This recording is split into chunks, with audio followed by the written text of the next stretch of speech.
else that would like to speak? I don't know how this works. Sorry, this is my first meeting. But, Your name and address. for the Okay, record. my name's Callie Oland. I live at 104 Edgemere Road here in Coventry. I'm a waitress at Meet Me on Main. So I came here kind of to just express how we're feeling about this whole situation. I'm 17, so this is very weird for me. I don't really know how this goes, but I'm going to attempt it. I grew up in Coventry. My family grew up in Coventry. My grandparents grew up in Coventry.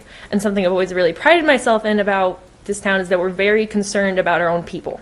We're very supportive of each other. We put each other first, and we worry about our own people before we worry about anything else that's going on in the town.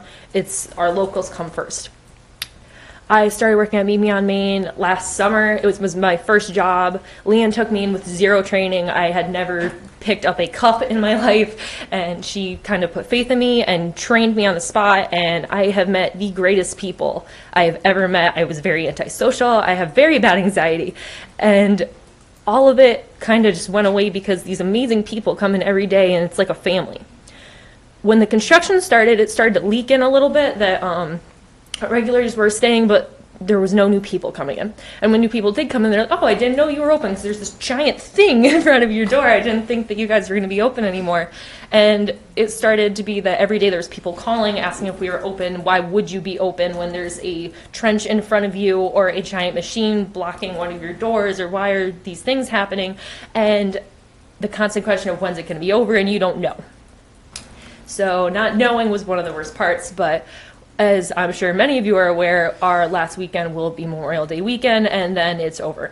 So 11 and a half years of a local business and a family and people that I never would have met, and all of that is kind of just disappearing. Sorry, it's like the anxiety shakes. I'm not crying. It's just like I'm freaking out. But You're doing fine. thank you. She won't speak because I think it's hurting her more than she'll lead on, but I will because I'm pissed. I'm really upset that it came to this and that it got this bad. And I understand how it works. I know we needed something to change how everything was going. We had sinkholes coming. I've heard everything. We had the sinkholes, and it needed to be safer, and it's going to look nice when it's done. But none of that really matters when you're part of it.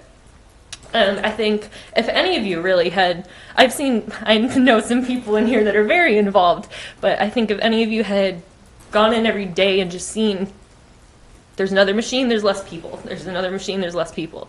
And seen kind of how our owner was directly affected, it broke our heart, really. And all of this going away is kind of just like, it's a piece of the village. And it's always been a piece of the village. And just those 11 and a half years, I always remember seeing this little building. That building's going to be empty for a very long time. I can assure you that much, just because that is Meet Me on Main. That is where you go to meet people you care about and you love, and now it's going to be gone. And I overheard earlier that the steel guardrails would have been uglier, but I promise you it would have been easier to see us if it was there. And that has been our biggest struggle. And obviously I don't know very much about what goes on in this town. I'm very new to this whole thing, but I do know that no matter what, we need to continue that we support our people, because that's something I've always used to identify this town. And it's really disappointing, and I guess just like a realization for me that this time progress came before our people, and our people came second. And all these people that are so incredible, and we still had people that came in every day and were like, we can do a fundraiser, we can do a GoFundMe, and it's not worth it, because if we're going to put our morals behind it, then there's no point in trying to get money. If we have money, it doesn't matter, because if we don't have the morals to say we're going to do better next time, it doesn't matter. And it's too late now, and I know that, so I'm not saying we should go back and change everything, because I know it's done, and we're going to move on, and we accept it, and we know that you guys aren't personally attacking us or anything like that. This is your job. I totally respect that. I just want to know that in the future, please, please, please, please find a way to talk to your local business before this happens, because there wasn't a very big warning. We knew something was coming, but we didn't know that this was going to be detrimental. Next time, there needs to be a balance, and if there is a next time, there needs to be something in place to make sure that these gems of places that you will never find another place like this business aren't going to be lost through everything. And thanks.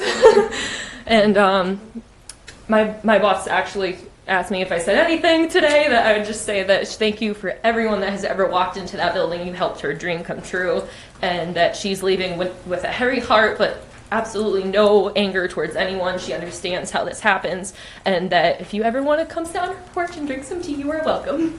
So thank you for hearing me, Deborah. I said my piece. Thank you.